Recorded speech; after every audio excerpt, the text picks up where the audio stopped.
ang paggamit ni Kurapika ng kanyang index finger, ang steel chain, ang pag-appear ng Nen Beast na dahilan kung bakit nagkakaganito ngayon si Sayid at ng pagkaubos ng kanilang buong bodyguard squad, at ang isa sa pinaka-iintay nyong lahat, ang pag-reveal ng mga Nen Beast ng 10th Prince na si Momose at ng 7th Prince na si Hulkenberg.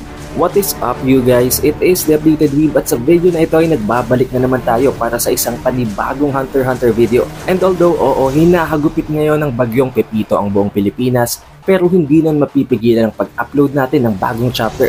But still, huwag kayong maging pabaya guys, always keep safe. Huwag nyo din kalimutang mag-iwan ng like, mag-subscribe at i-ring din ang bell button para ma-notify kayo pag release natin ng susunod na video. Also, don't forget na meron din tayong official Facebook page at official TikTok account.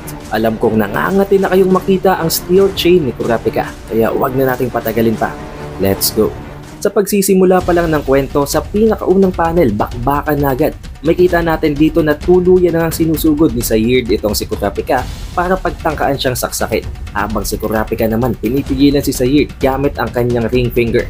Ang pinaka-common at ang pinaka-gamit na kadena ni Kurapika na ang dowsing chain sa pamamagitan ng pag-iwas sa ginagawang pagsaksak sa kanya ni Sayid at sa pag-counter naman ng pagbalot ng kadena sa kanyang kanang kamay na may hawak na sandata na gawa niyang maitakel at maitumba itong si Sayid para mapigilan ang kanyang pag-atake at para mabitawan niya na ang kutsilyong ginagamit niya sa pagsaksak.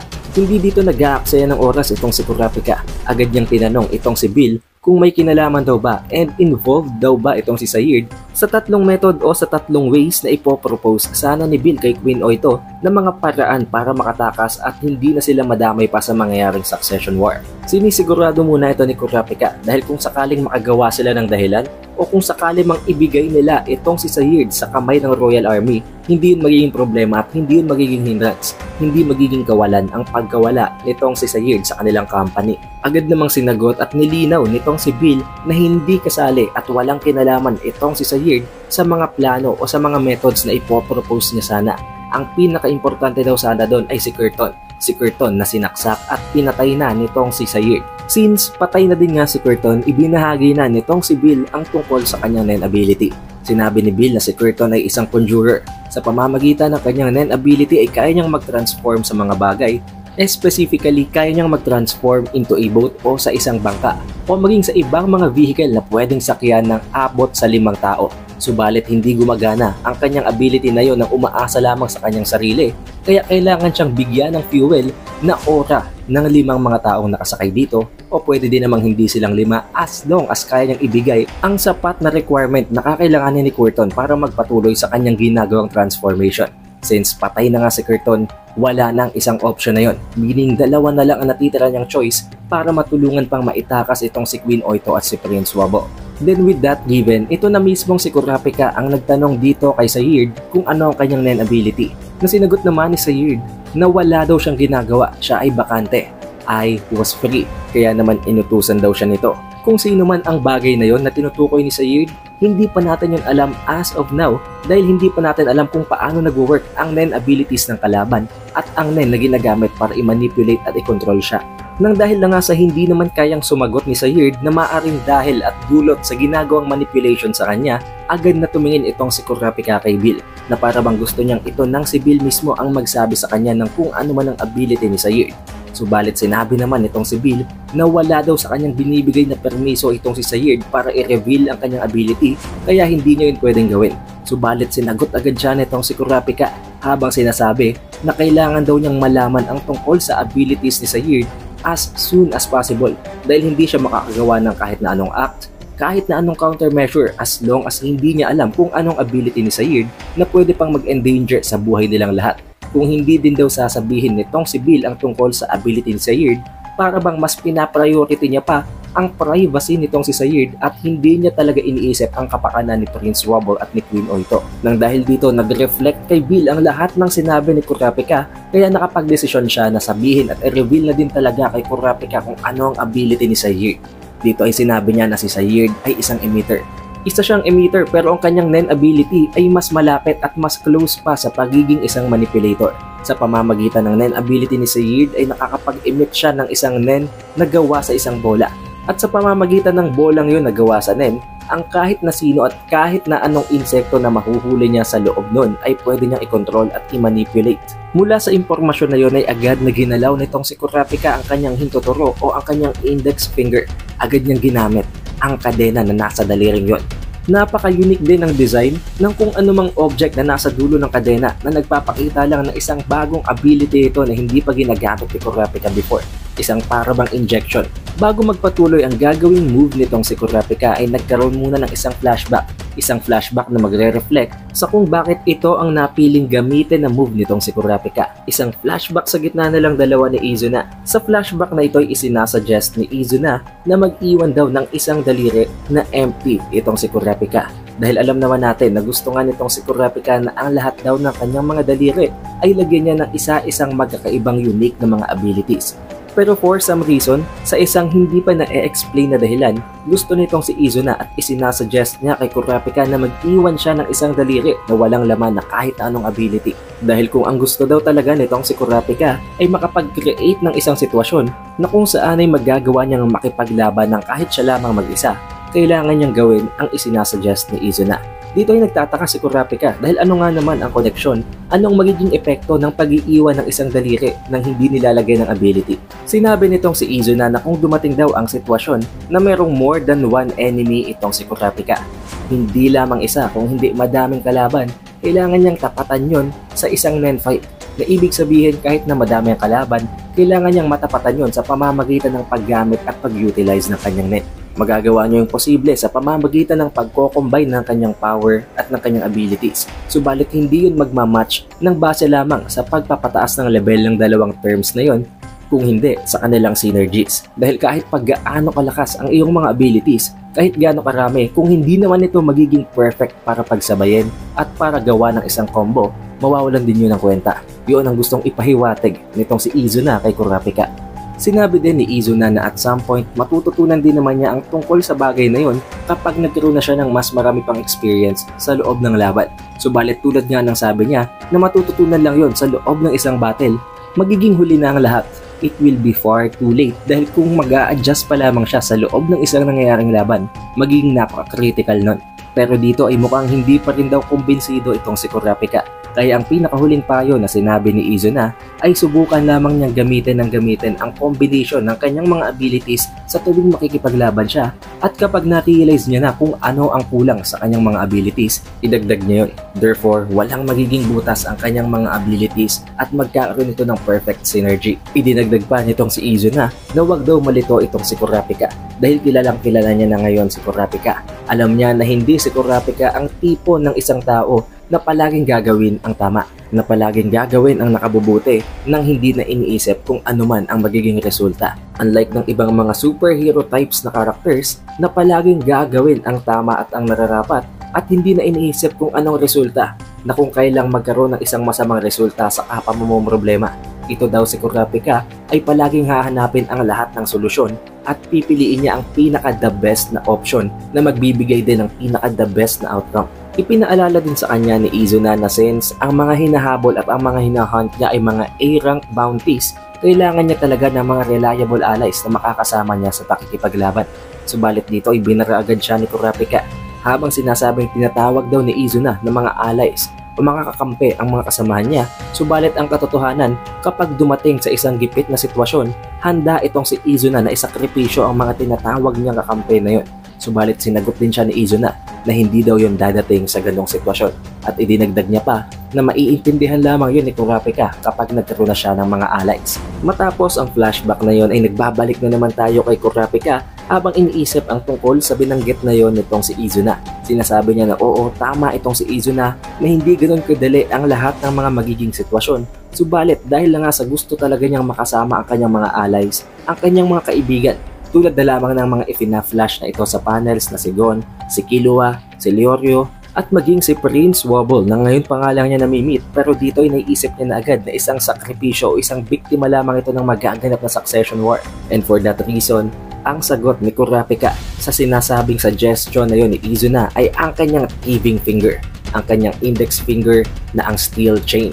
Sa pamamagitan ng injection na nasa dulo ng kadena ng kanyang index finger chains ay tinusok niya ang katawan nitong si Sayid habang hinihigop ang lahat ng kanyang aura. Dito ay natatakot at nagtataka itong si Bill dahil hindi niya alam kung ano ang nangyayari. Subalit dito ay in-explain sa kanya ni Kurapika na sa pamamagitan ng kanyang bagong ability na ito, ninanakaw niya ang Nen ability ni Sayid sa pamamagitan ng paghigop at ng pag-drain ng lahat ng aura nitong si Sayid ay mapupunta itong si Sayid sa isang state na malapit na sa Zetsu.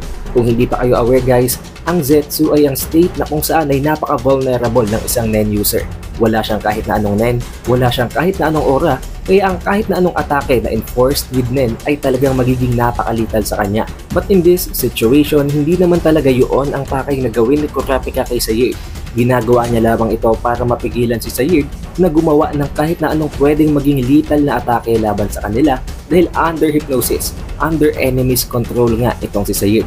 And at the very same time, kapag ninakaw niya ang ability nitong si Sayid, magagamit at may-utilize din nila ito. Idinagdag pa nitong si Kurapika na kung tama daw ang kanilang hinala na ang ginagamit na ability ng kalaban nila ay isang Nen ability na isang parasitic type, mangangahulugan lamang na tama ang ginagawang move nitong si Kurapika dahil mawawala na ng aura itong si Sayid, meaning ang parasitic type na nagfi-feed o para bang kinakain ang aura ng host nito para mabuhay ay mawawala na din.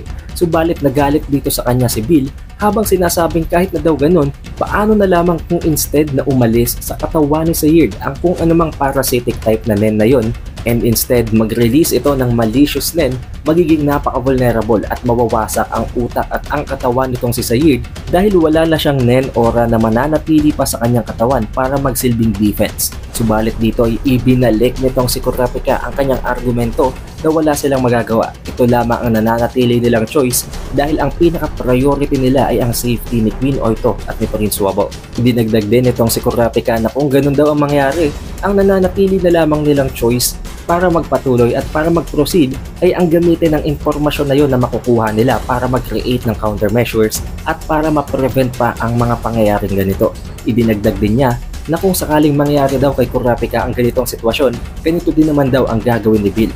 Kaya naman kailangan talaga nilang mag-push through sa kung ano mang binabalak gawin ni Kurapika. Dito din ay wala nang nasabi itong si Bill na natili na lamang siyang nakatulala at nang walang kahit na anong nababanggit na salita.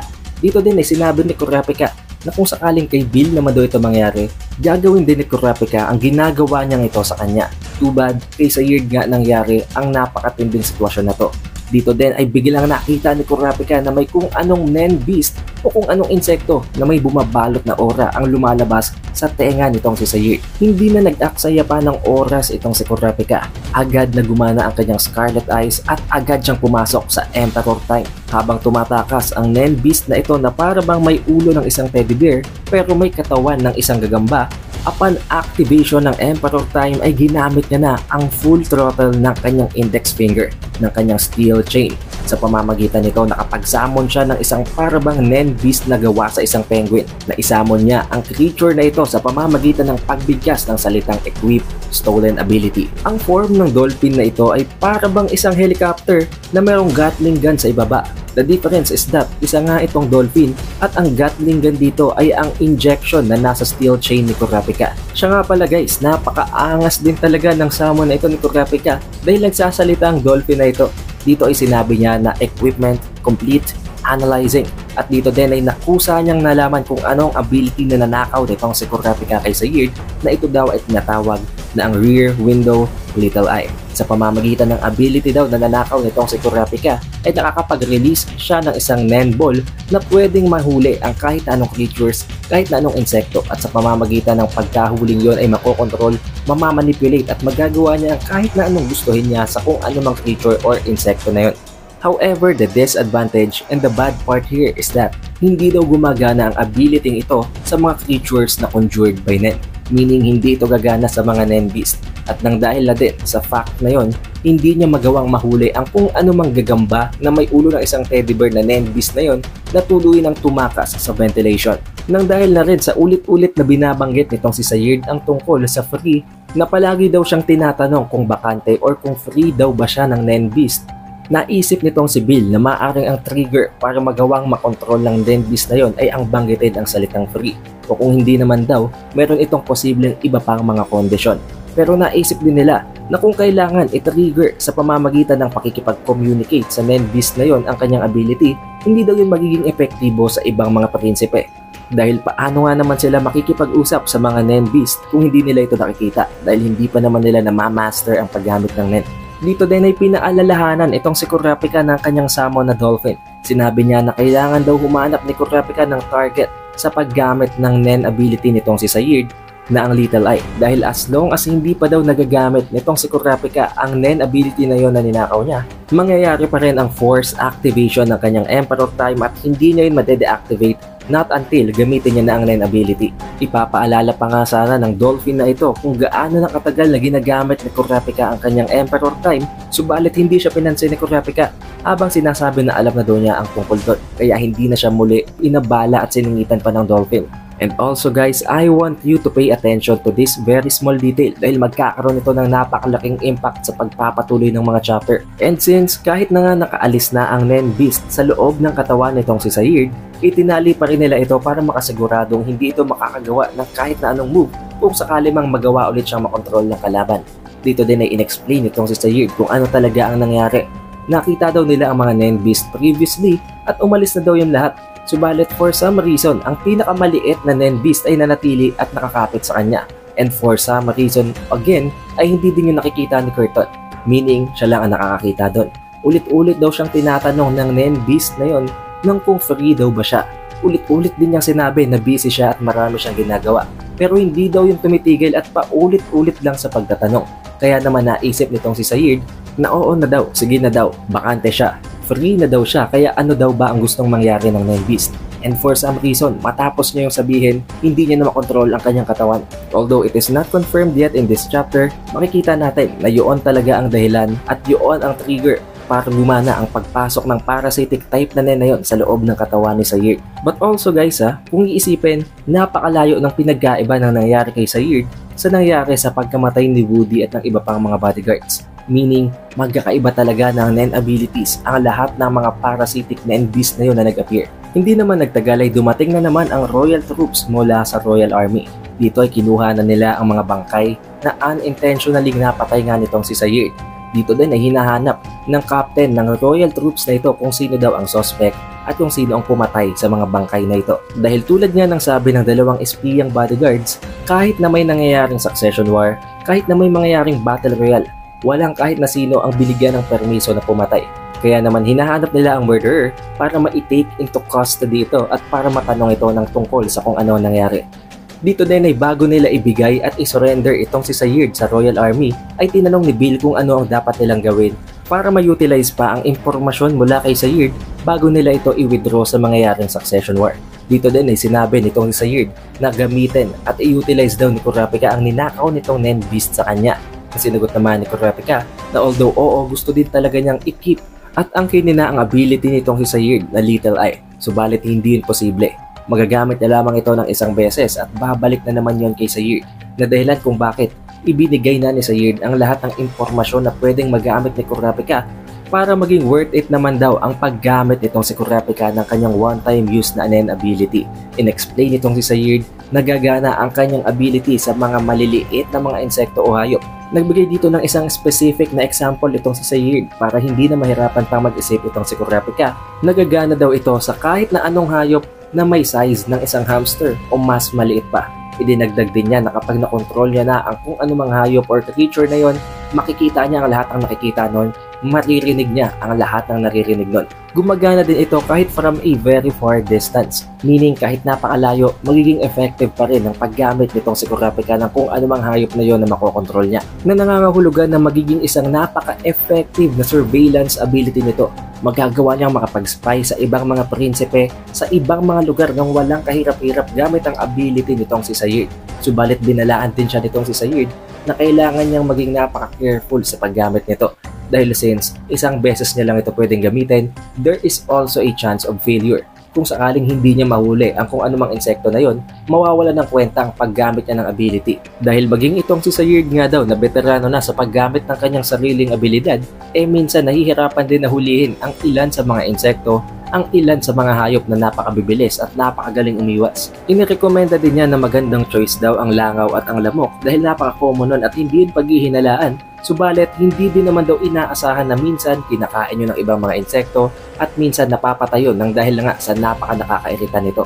Bago kunin ng mga Royal Army itong si Sayid, nag-iwan siya ng huling mensahe kay Kurapika at kay Bill na gamitin niya ito ng tama and efficiently habang sinasabi na sana ay mahuli daw nila ang culprit sa likod ng ginawa nila ngayon. Matapos ang nakita nilang pagpatay sa mga bodyguards, ang nakita nilang napakatinting brutal at violenteng mga pangyayari, ang ilan pa sa mga kasamahan nilang maids sa loob ng squad nitong si Prince Wobble ay napilitan na ding mag-withdraw at ayaw na din daw nilang madamay pa sa mangyayari pang mga laban. Sa sobrang takot nila, wala na daw silang pakialam kahit i-exile pa sila ng Royal Army o kahit na ikulong pa sila nito as long as hindi sila madamay sa nangyayaring napakalalang mga insidente.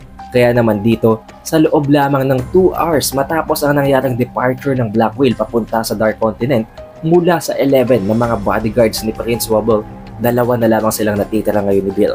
Sobrang lala, sobrang downplayed ng nangyayaring mga pangyayaring ito na dahilan kung bakit nalulungkot na ngayon si Queen Oito at para bang nawawala na siya ng pag-asa. And since wala na nga si Curtin na ang magiging key factor sa isa sa mga ipopropose na methods or way nitong si Bill para maka-withdraw at makatakas na si Prince Wobble at si Queen Oito sa gaganapin na Succession War, itinatanong ngayon itong si Kurapika kung ano naman daw ang tungkol sa natitira pang 2 way na yun. Na sinagot naman ni Bill na magiging mahirap yun gawin dahil ang unang way na natitira ay magre-require ng tulong ni Pariston na magiging napakahirap i-pull off, and the other one naman will require the help of Beyond Netero na magiging mas mahirap ang i-pull off kumpara sa unang way. Switching of scenes naman, makakarating naman tayo ngayon sa residence ng 12th at ng 13th Prince na si Prince Momose at si Prince Marayam. Dito ay nagkakaroon ng isang napakatinding bias na pagmamahal ng isang magulang sa kanyang mga anak.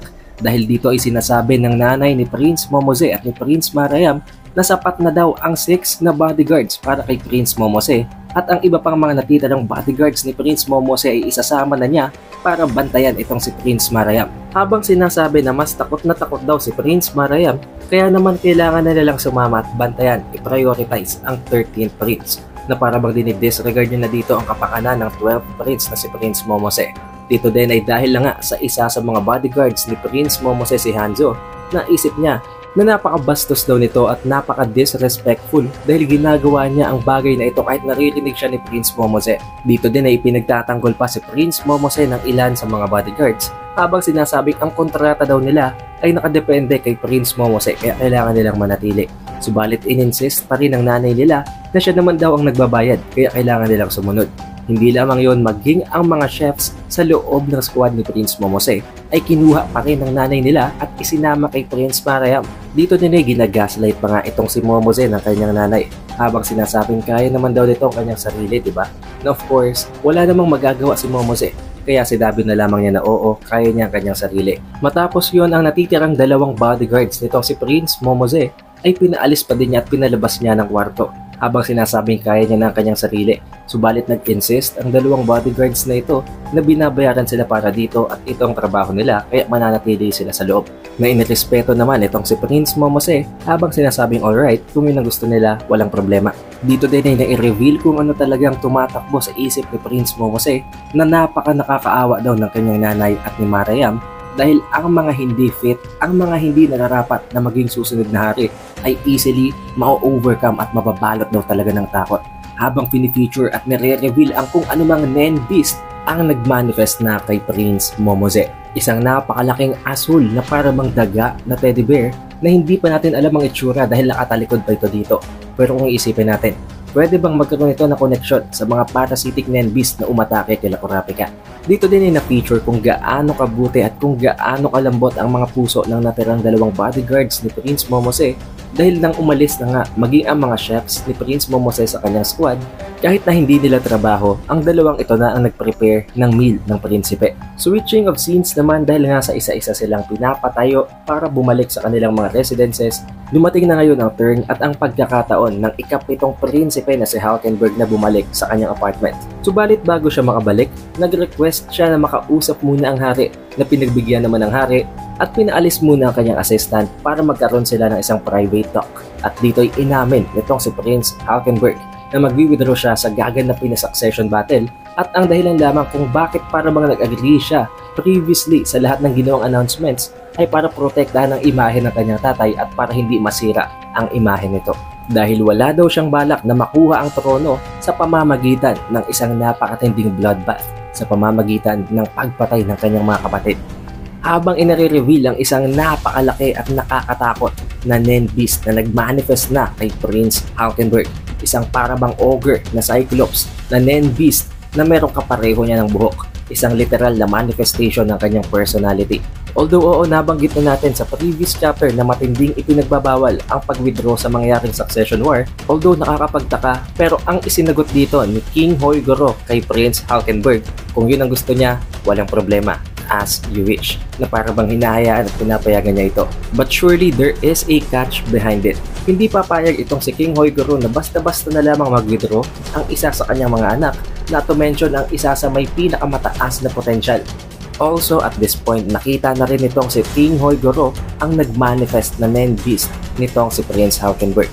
Kaya hindi malabong ang dahilan kung bakit hinayaan niya ito ay dahil sa pasikreto siyang gagawa ng paraan para hindi ito makapag-withdraw. However, this is where the chapter ends, guys. Nag-enjoy ba kayo? Kung oo, mag-iwan ka ng like, mag-subscribe ka na din at i-ring mo na din ang bell button para ma-notify ka na pag release natin ang susunod na video. Also, don't forget na i-follow at i-like din ang ating official Facebook page at ang ating official TikTok account. Shoutout nga pala sa napakatinding mga supporters natin na ito. Napaka-solid nyo, guys. Maraming salamat. Stay safe sa bagyong Pipito, guys. It is the Updated Weeb and I will see you guys on the next one.